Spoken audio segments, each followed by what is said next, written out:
প্রতি বছরের মতো আসছে রমজানেও অনুষ্ঠিত হবে এনটিভির জনপ্রিয় ইসলামিক অনুষ্ঠান পিএইচপি কোরআনের আলো। আজ থেকে শুরু হলো 18তম আসরের রেজিস্ট্রেশন কার্যক্রম, যা চলবে 10 অক্টোবর পর্যন্ত। 11 অক্টোবর ঢাকা জেলার প্রতিযোগিতার মাধ্যমে দেশব্যাপী প্রতিযোগিতা শুরু হবে।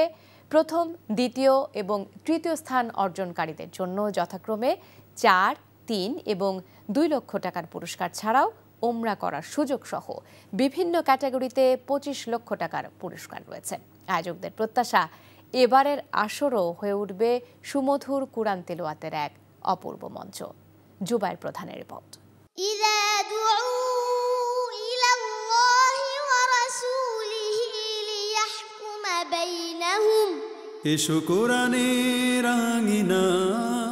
শ্রেষ্ঠত্বের প্রতিযোগিতা আর সুমধুর কণ্ঠে কোরআনের পাখিদের মিলন মেলার মঞ্চ এনটিভির পিএইচপি কোরআনের আলো অনুষ্ঠান। যে আয়োজনে থাকে দেশের বিভিন্ন স্থান থেকে আসা কোরআনের হাফেজদের আনাগোনা। শ্রেষ্ঠত্বের লড়াইয়ে জমজমাট থাকে পুরো আসর।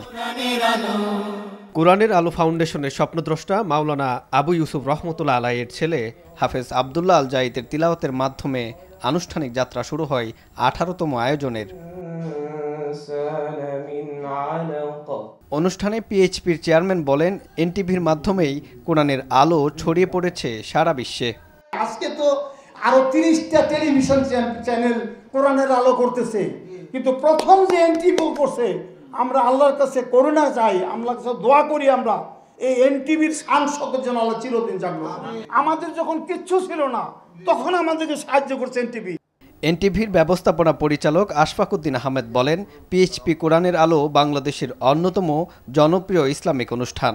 বিগত বছরগুলোর মতোই এনটিভি সর্বোচ্চ পেশাদারিত্বের সাথে দর্শকদের কাছে পৌঁছে দিবে কোরআন তিলাওয়াতের এই প্রতিযোগিতা।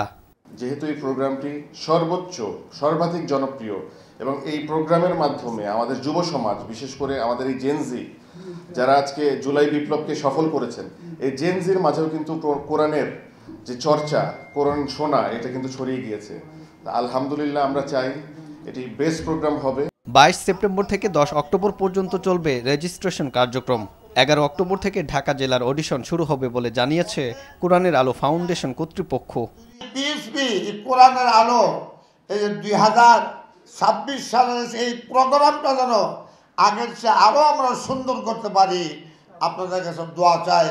সুমধুর কণ্ঠে বিশ্বব্যাপী কোরআনের বার্তা পৌঁছে যাবে এমন প্রত্যাশা আয়োজকদের।